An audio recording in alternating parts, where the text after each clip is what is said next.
She found a dying boy in an alley. She made one phone call. Everything changed. Amara Okafor wasn't supposed to be on Franklin Avenue that night. The county hospital had been chaos. A 17-car pileup on the interstate had consumed every bed, every doctor, every ounce of her focus for 8 hours straight. She'd volunteered for the overtime, desperate to chip away at her mother's medical bills back in Lagos, where her younger siblings depended on her remote financial support. At 23, Amara carried the weight of a family on shoulders, still learning what it meant to survive alone in Chicago. The hospital had been a battlefield, paramedics wheeling in stretchers faster than the triage nurses could process them. A woman with a compound fracture screaming for her children. A man with a crushed chest. His breathing labored, his eyes searching for hope that Amara couldn't provide. She'd worked 12 hours with no break, no bathroom reprieve, no moment to acknowledge that she was witnessing the edge of human fragility. The senior attending had pulled her aside during a brief lull around hour 9. Dr. Rodriguez was a woman who'd worked in emergency medicine for 23 years, who had seen everything the city could throw at human bodies, and she looked at Amara with something that might have been concern or might have been warning. "You can't save everyone," Dr. Rodriguez had said, watching Amara's hands shake as she tried to start in 4 on a trauma patient. "The ones you lose will haunt you, but the ones you save, they're why you keep showing up." Amara had nodded, swallowing the exhaustion that threatened to overwhelm her, and returned to the chaos. The money didn't make up for it. Almost did, but not quite. She cut through the alley, not because it was smart, but because she'd done it 100 times before, and poverty doesn't grant the luxury of fear. The January cold bit through her scrubs. She'd forgotten her coat in her locker during the chaos of triage. Hadn't even thought to retrieve it before rushing out of the building. Her hands were raw from the hospital's industrial soap. Her feet ached from standing on concrete. Her mind was already calculating the deposit she'd make tomorrow. Another $2,000 toward her mother's treatment. The alley smelled like garbage and desperation. Like every alley in this neighborhood, a mixture of rotting food, human waste, and the particular odor of poverty that Chicago's wealthy neighborhoods never acknowledged. Street lights flickered overhead, casting shadows that moved like living things. Amara had learned to walk quickly through these spaces to keep her head down, to make herself invisible. That's when she saw him. Not a pile of clothes, not discarded garbage. A boy's expensive winter coat draped like a funeral shroud across his shoulders. His dark skin turned ashen beneath the flickering security light. His breathing was shallow, wrong, the kind of wrong that made her nurse's instinct scream. The visceral recognition that death was present in this alley, that this body was in the process of shutting down. She didn't think. Her body moved on instinct, muscle memory overriding rational thought. She approached carefully. Never know who or what you might encounter in alleys. But when she saw his face, she saw only vulnerability. A teenager, probably 14, maybe 15. Expensive sneakers, designer watch. The kind of kid who grew up without understanding that the world could hurt him. Until now, she knelt beside him, her scrubs absorbing the dirty snow of the Chicago alley. She checked his pulse, weak, rapid, concerning. She started her mental catalog of symptoms, the clinical assessment her nursing professors had drilled into her during hundreds of simulated scenarios. Cold skin, rapid shallow breathing, a medical alert bracelet on his left wrist. She moved closer, reading it through the darkness. Type 1 diabetic, critical glucose sensitivity. The continuous glucose monitor on his left wrist showed a number that made her blood turn to ice. 35 milligrams per deciliter. Normal range was 70 to 100. Below 54 was dangerous. Below 40 was life-threatening. He was below 40. "Hey," she whispered, her Nigerian accent cutting through the urban silence, softer than usual. The way she learned to speak to terrified people in the air. "Can you hear me? Don't move. I'm a nurse. You're going to be okay." His pupils were dilating. Hypoglycemic shock. The brain was already suffering from glucose deprivation. If she didn't intervene in the next 5 minutes, he'd seize. Then brain damage, then death. The cascade was inevitable once it started. Amara's hands moved on muscle memory born from countless rotations through the hospital's endocrinology wing. She opened his designer backpack, her fingers searching with practice efficiency. She found the emergency kit, pristine, professionally organized, probably cost more than her monthly rent, and located the glucose tab dispenser. She placed 2 tabs under his tongue, supporting his head, keeping his airway clear. Then she waited 30 seconds, 60 seconds. His face was still gray. She was starting to consider her options. Would anyone in this neighborhood have a phone? Would 911 actually help in a place like Franklin Avenue? Would they even care about a kid like this?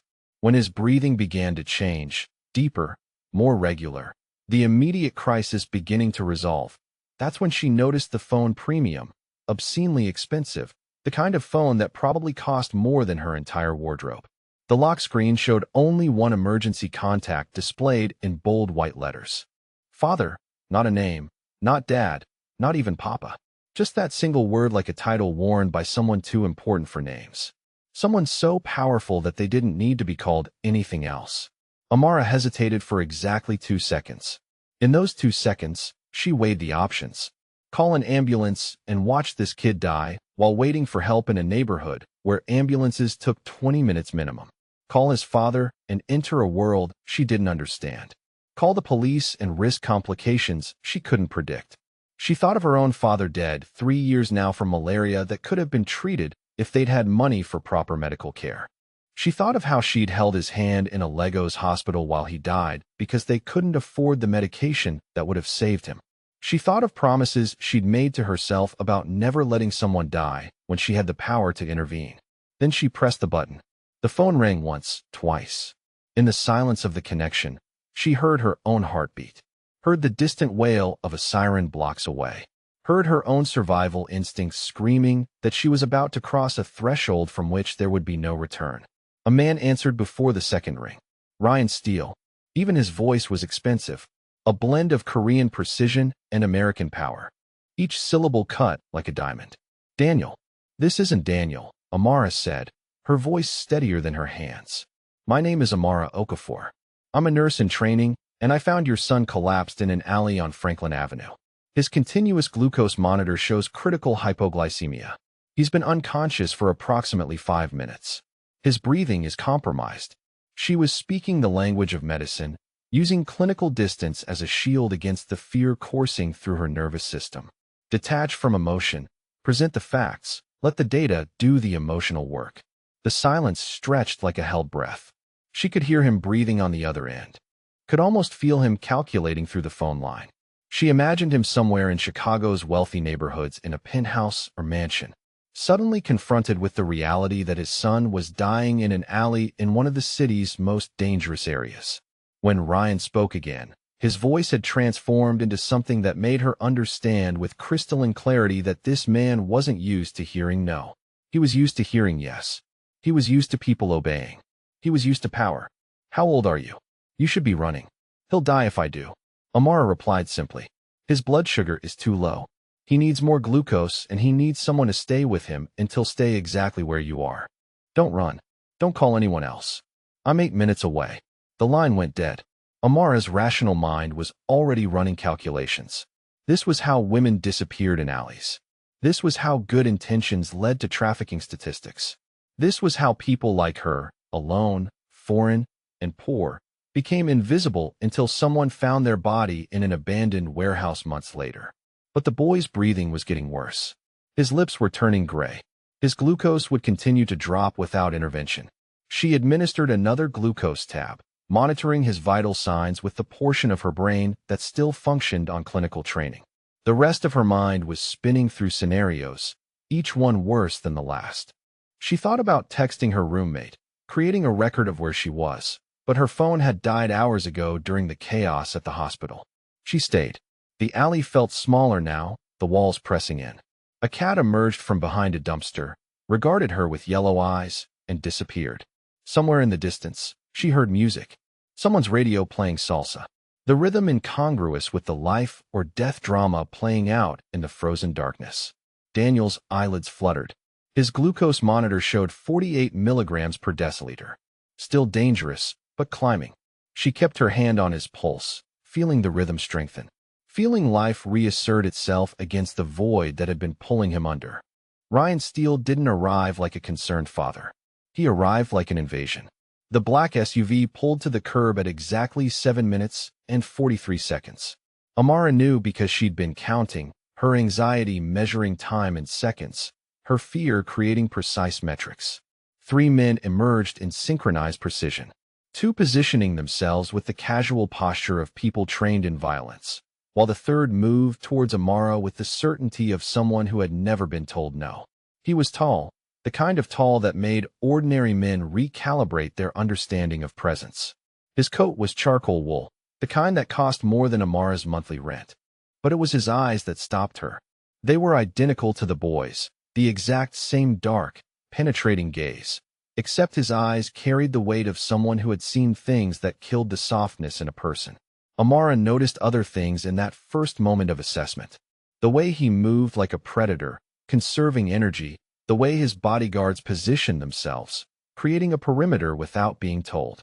The way he assessed the alley in a single sweeping glance, cataloging exits and threats with the efficiency of someone trained in tactical operations. Amara Okafor, he said, not asking, confirming. His accent was barely present, worn smooth by years in America, but the clipped efficiency of Korean remained in his consonants. The precise enunciation of someone who viewed language as a tool to be wielded. I'm Ryan Steele. Thank you for staying. There was no warmth in the thank you. It was strategic, tactical, the way someone thanks a business associate for completing a transaction. He knelt beside Daniel with the efficiency of someone who had done this before multiple times. His hands were scarred, not from accidents, but from intentional violence. The kind of scars you got from fighting people, from control, from power expressed through physical domination. Daniel's diabetes is type 1 onset, incredibly unstable, Ryan explained, not to her, but as a way of establishing his competence, his control. He was performing competence for an audience of one Amara, establishing that he understood this world, that he had dealt with this crisis before, that he was in control. He's had it since he was 8 years old. Most type 1s are manageable with standard protocols. His aren't. He produced a glucose injection pen from his inner coat pocket. The movements practiced, ritualized, found the vein in Daniel's neck with surgical precision. His fingers were gentle but authoritative, the way a surgeon's would be. He administered the injection like a man who had practiced this procedure 1,000 times. Within 90 seconds, Daniel's eyelids fluttered. Within 2 minutes, his pupils constricted. Color returned to his face. The gray pallor replaced by something resembling health. Daniel's voice was confused, slurred. The sound of someone emerging from unconsciousness into a world that didn't yet make sense. You forgot your emergency kit again, Ryan said, his tone carrying the weight of parental frustration mixed with something deeper, something that looked like fear. The authentic raw fear of a parent who had almost lost a child. That's the 3rd time this month. I thought I could make it home. You thought wrong. You almost died. You would be dead in 10 minutes if this woman hadn't found you. Amara watched the interaction with the trained eye of someone who had spent years observing family dynamics in hospital rooms. There was love here, complicated and damaged, but genuine. Ryan's hand trembled slightly as he helped Daniel sit up. A microscopic betrayal of the terror he'd felt during the drive to this alley. The tenderness in the way he helped his son to his feet contradicted everything else about him. For a moment, Amara saw something human beneath the tailored suit and scarred knuckles. A father, terrified, grateful. Then Ryan turned to her, and that humanity vanished like smoke. Why didn't you call an ambulance? There are no ambulances in this neighborhood at night, Amara replied. They take 20 minutes minimum. Your son wouldn't have survived it. Ryan studied her with an intensity that made her feel like a specimen being cataloged in a laboratory. He was calculating something, weighing her, assessing her value like a businessman appraising an asset. You're not American, he observed. Nigerian, Lagos originally, and you didn't run. No, that's unusual. In medicine, we don't run from people who need help, Amara said, her jaw tightening. Even when it's terrifying. Something flickered across his face, a recognition perhaps, or an evaluation. She passed some tests she hadn't known she was taking. He reached into his coat pocket, and Amara's entire nervous system went into overdrive. People who moved, like Ryan Steele, didn't typically carry guns in their coat pockets, but they carried other things that could change a life, things that could erase a life. For 3 seconds, she genuinely believed he might be reaching for a weapon. He withdrew a business card. It was thick, Expensive, cream-colored with lettering and silver. Nothing but a phone number, no name, no title, no corporation or business designation. Just 10 digits that somehow felt more powerful than any name could have been. "Call this number tomorrow morning at 9, he said. "I have a proposition for you." "I don't need." Amara started. "You do," he interrupted, not unkindly. "Everyone needs something. I suspect you need it more than most." He placed the card in her hand. Her palm was shaking, though she tried to hide it, and walked back to the SUV. Daniel, still groggy but conscious, looked back at her with an expression that suggested he understood something Amara didn't. A warning maybe, or a prayer. The SUV pulled away into the Chicago night, leaving Amara alone on the frozen sidewalk, the business card burning in her palm like it had weight, like it had consequence. She stood there for 10 minutes, unable to move, her heart still racing, her mind trying to process what had just happened. The card felt warm despite the freezing temperature. Felt alive. Her phone buzzed. A text from an unknown number.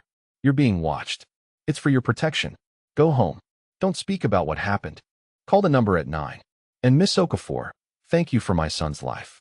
Amara walked home through streets that suddenly felt different. She noticed the car that pulled away from the curb 2 blocks behind her. Noticed the man in the coffee shop window who seemed to be watching her reflection.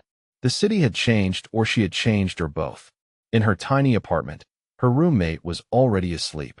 Amara sat on her bed holding the business card, understanding that she was standing at a crossroads.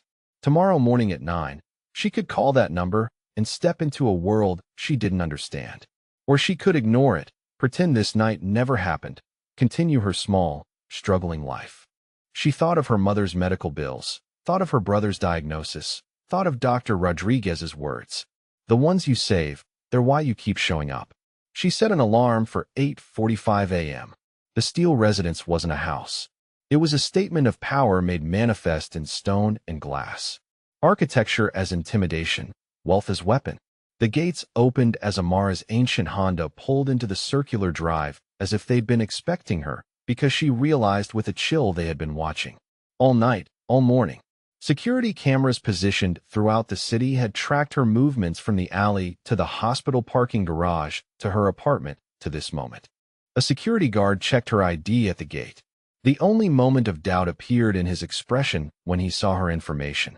Temporary resident visa, employment authorization pending. Graduate of a community nursing program. His jaw tightened slightly, as if assessing whether she was worth admitting. She was admitted. The driveway curved through manicured grounds that looked like they required a full-time staff to maintain. Amara's Honda looked like a refugee from a junkyard parked beside the fountain.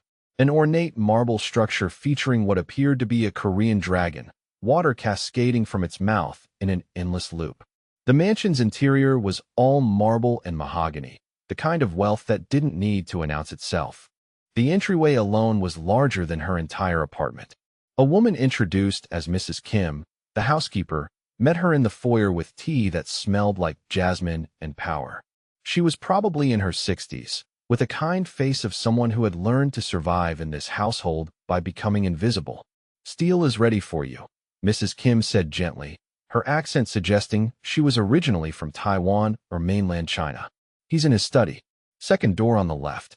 As Mrs. Kim guided her through the hallway, Amara noticed details.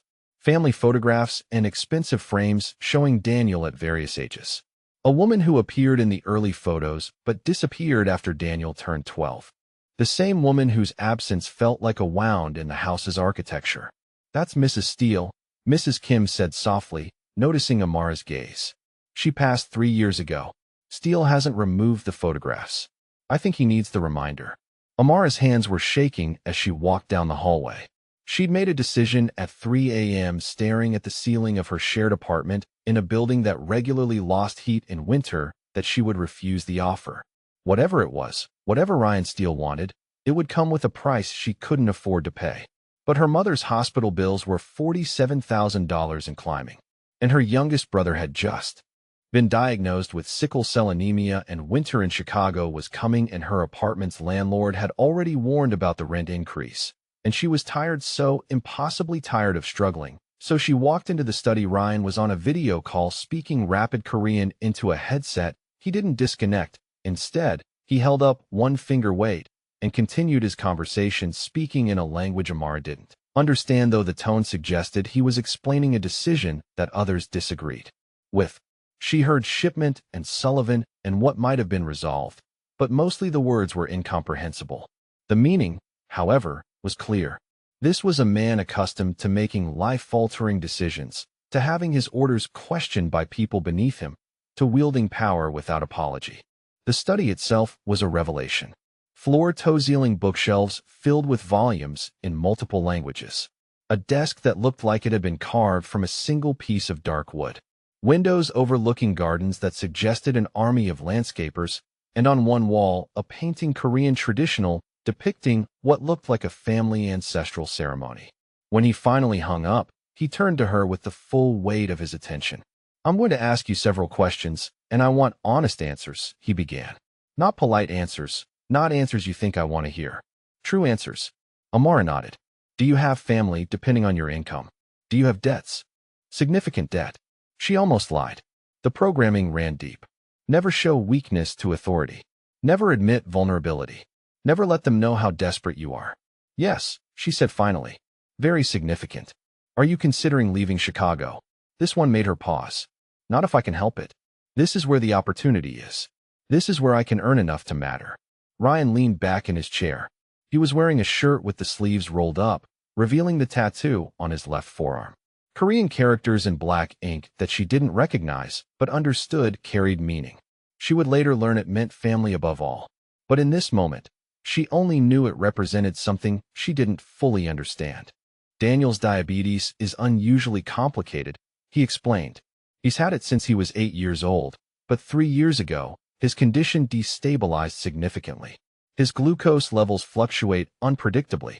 Standard management isn't effective. He requires constant monitoring, anticipatory intervention," and he paused, looking for the word compassion, not clinical distance, actual care. "What happened 3 years ago?" Amara asked, then immediately regretted the question. It wasn't her place. She was a potential employee, not a confidant. But Ryan answered anyway. "His mother was murdered." The words landed in the room like a stone dropped into still water. Amara felt them ripple through her understanding of everything she'd observed. The protective intensity, the scarred knuckles, the security presence, the way he'd moved with the precision of someone who knew violence intimately. "A business associate tried to strike at me through her," Ryan continued, his voice carefully controlled, each word measured. "He thought if he removed what I cared about most, he could control me. Instead, he created a man with nothing left to lose. He created a man willing to destroy everything. But Daniel became something else. He became a reminder of what I'd failed to protect. And his condition worsened, as if his body understood that I'd failed him and decided to punish me further." Amara said nothing. This wasn't information meant for responses. This was confession, the kind people made when they needed to justify themselves to someone whose opinion might matter. His previous medical companion, a woman he trusted, recently accepted a position elsewhere. Daniel refuses to accept a replacement. He's volatile, difficult, and he's currently in significant danger. Not just from his condition, but from— he paused again, calculating how much to reveal. "Other factors in my life." "What kind of factors?" Amara asked. "The kind you don't need to know about unless you accept my offer," Ryan replied. "But you need to understand something, Miss Okafor. If you take this position, you will be embedded in a world that doesn't follow the rules you're accustomed to. A world where danger is not theoretical, where consequences are real, where the decision you make in the next 5 minutes could fundamentally alter the trajectory of your life." Amara's mouth was dry. "What's the offer?" "Live here. Be Daniel's medical monitor. Manage his condition. Accompany him to school, medical appointments, and certain social functions. $180,000 per year, plus housing, food, and education support. You can continue your nursing degree through an accelerated program I've arranged. Upon completion of the contract, 2 years minimum, you'll have $360,000 in savings plus full sponsorship for permanent residency status in the United States." The number was obscene. It was generational wealth for someone like her. It was the answer to every prayer she'd whispered to a God she wasn't sure was listening anymore. It was also a trap, and she knew it. But it was a trap with a door she could actually open. "Why me? You could hire anyone."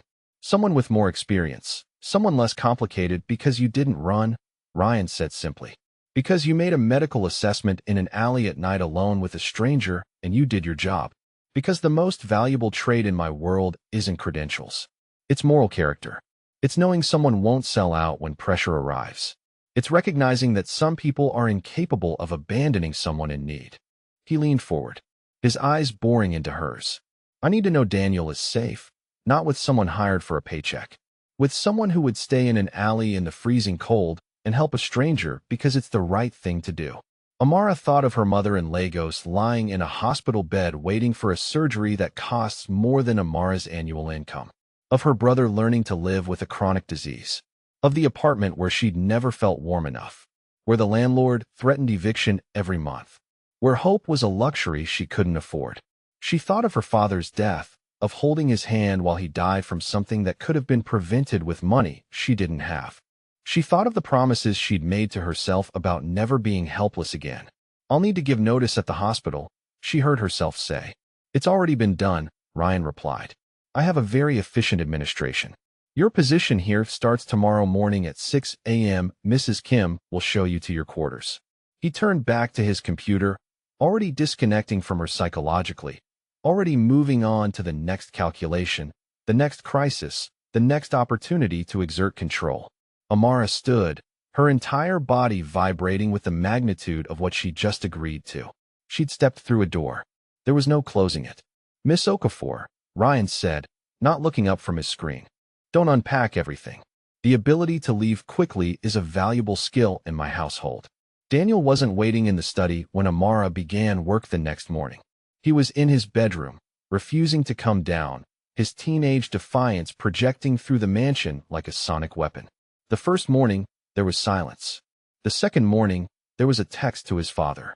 I don't need a babysitter. I especially don't need a babysitter. I've never met. Ryan's response had been swift and devastating. Your glucose control has deteriorated. You nearly died in an alley. She's not negotiable. Accept it or lose your freedom. Your choice. But one comes faster than the other. Daniel had not come down for breakfast.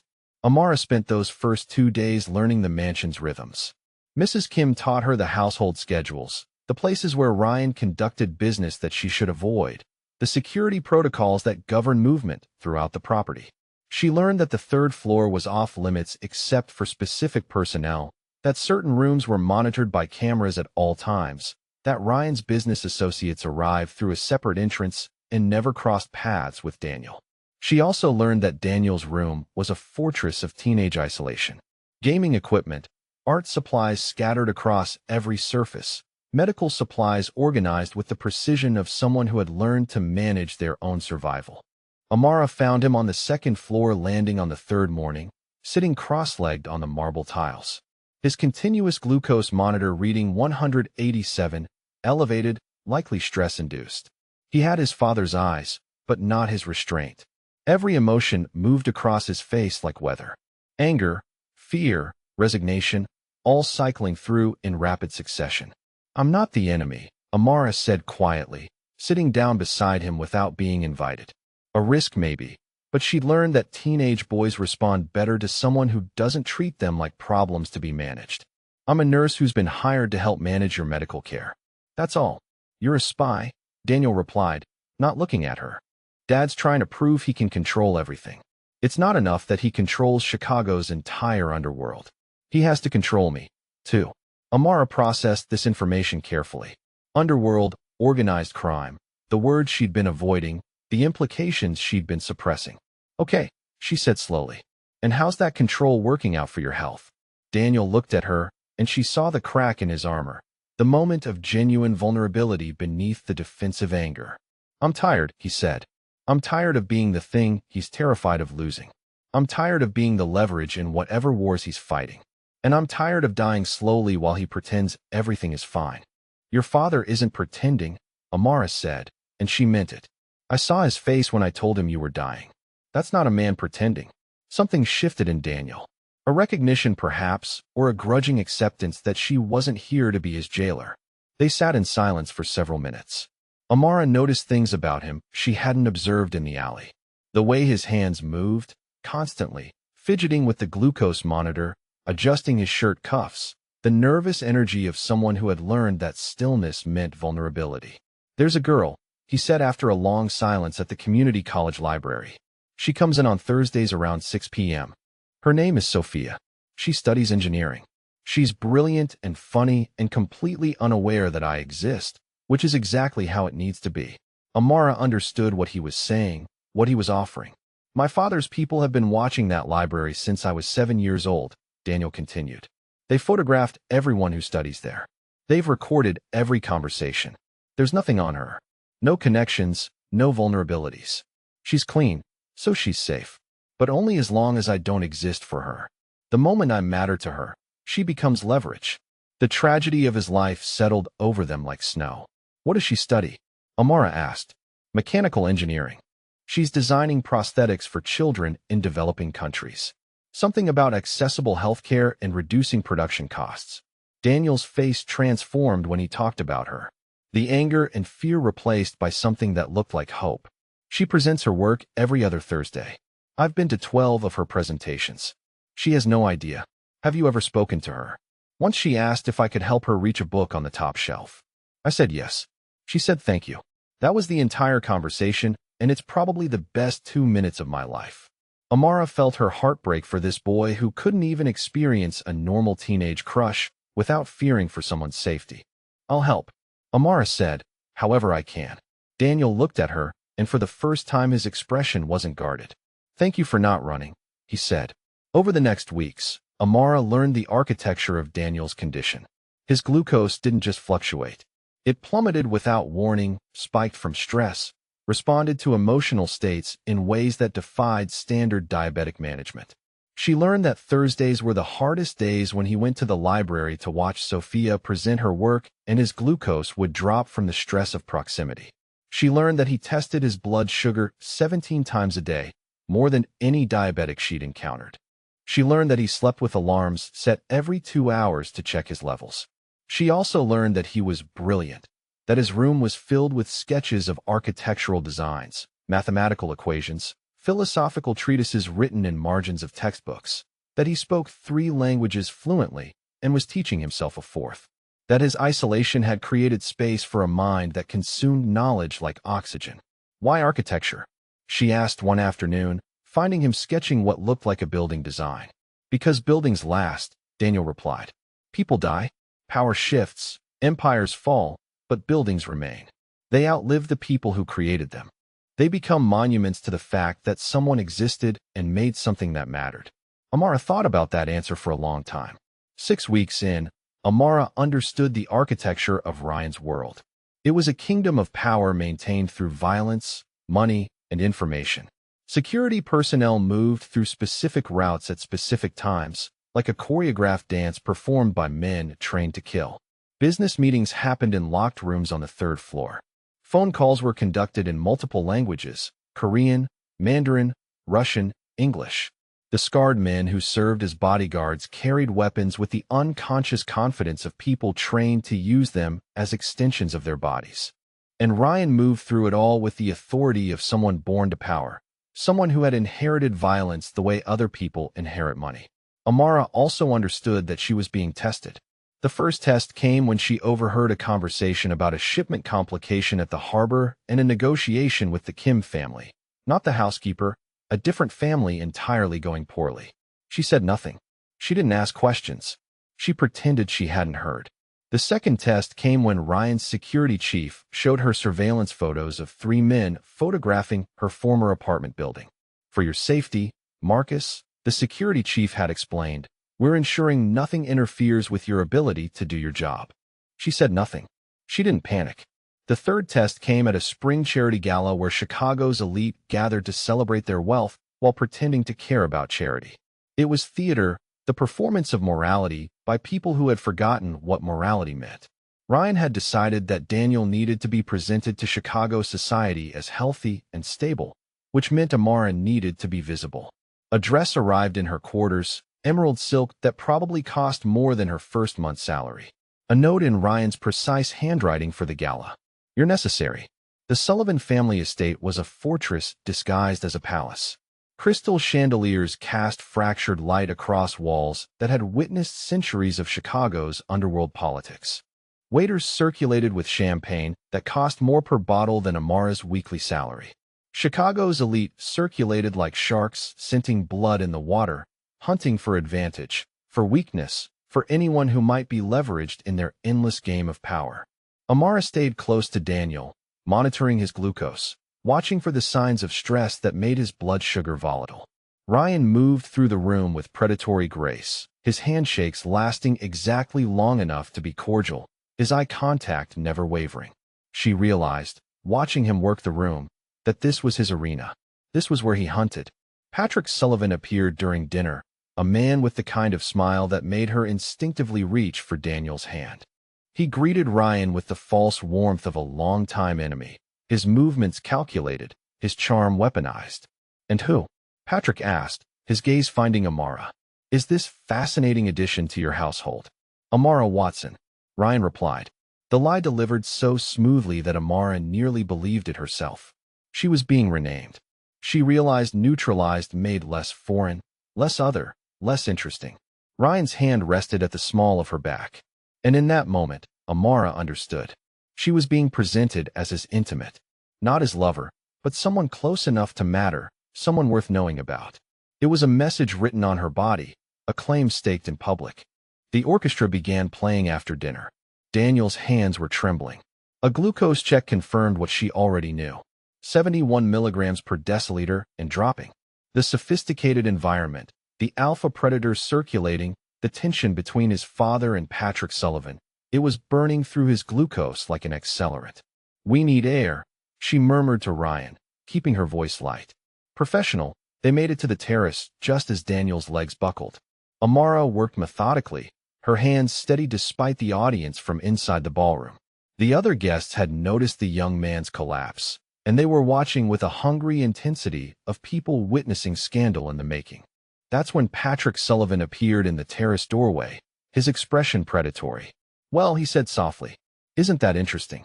Young Daniel Steele suffering from what appears to be a serious medical condition. I wonder how many people would find that detail valuable." Ryan's body went very still. The transformation was barely visible. A shift in his breathing, a tightening of his jaw, but Amara recognized it from her rotations. It was the body language of someone calculating how many people they'd need to kill. "Get Daniel to the car," Ryan ordered, his voice smooth as silk and twice as dangerous. Now the car ride home was silent except for Ryan's phone calls. Each one delivered in clipped Korean. Amara didn't understand the language, but she understood the meaning.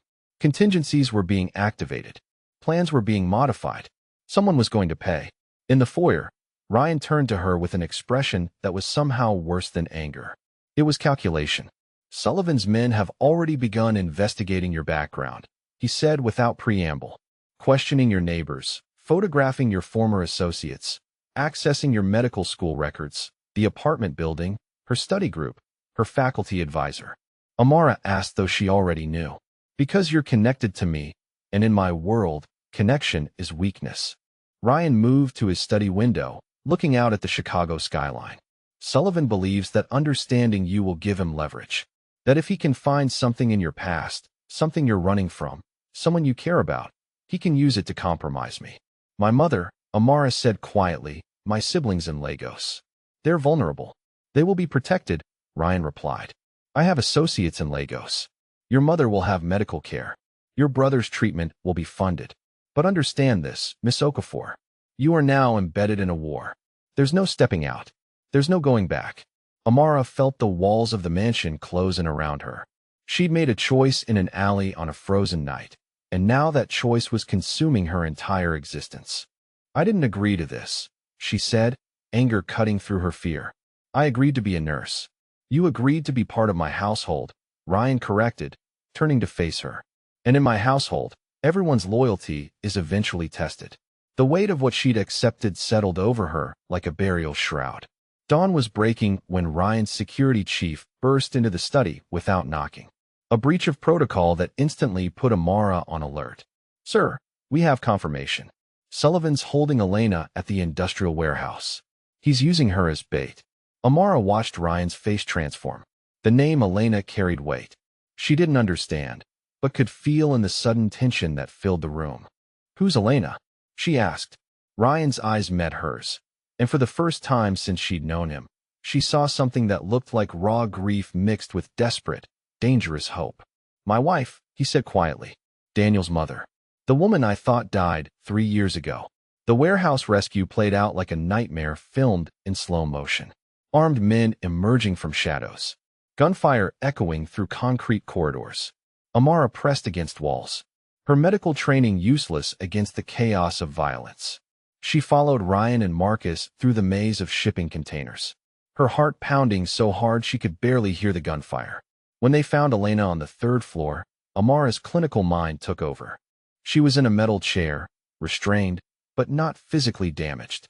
At least not in ways she could immediately see. The psychological damage, however, was written across her face. Her eyes had the hollow quality of someone who had been stripped of everything. Amara's training kicked in. She released the restraints, assessed her vitals, prepared her for movement. Elena didn't speak. She simply looked at Ryan with an expression that contained every emotion that existed. Relief, gratitude, trauma, terror. "We need to move," Marcus said. And they were running, Amara supporting Elena. Ryan covering their exit with precision and lethal efficiency. When they emerged from the warehouse, Ryan was wounded. A gunshot to the shoulder, a deep cut across his ribs, but Elena was alive. The woman he thought he'd lost forever was breathing because Amara had stayed when anyone else would have run. 6 hours later, in a private medical facility that didn't exist on any municipal records, Ryan found Amara sitting in a hallway, still covered in other people's blood. "Thank you," he said simply, taking her hands in his. "You kept her alive. You kept me from losing her again."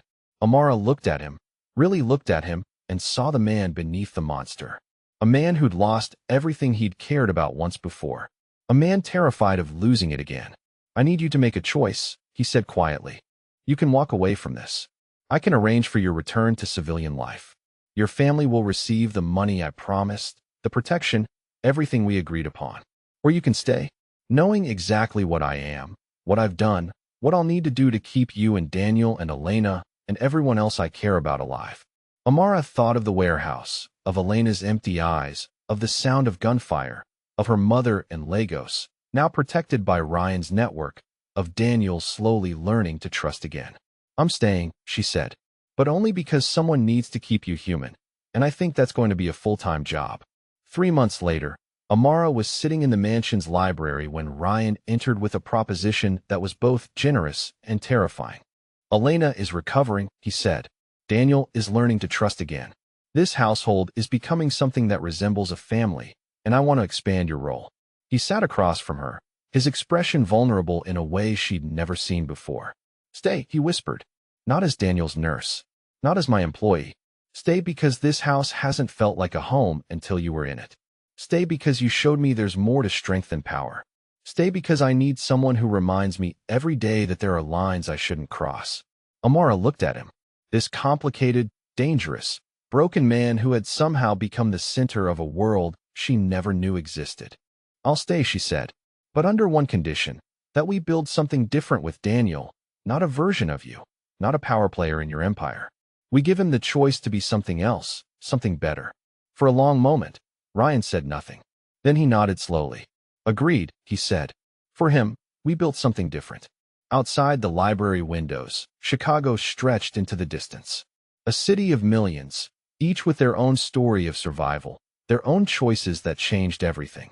Amara Okafor had made hers in an alley on a frozen January night, and now she was building something new from the pieces of all their broken lives. It wasn't the life she'd imagined, but it was hers. And for the first time since leaving Lagos, she felt like she was exactly where she was supposed to be.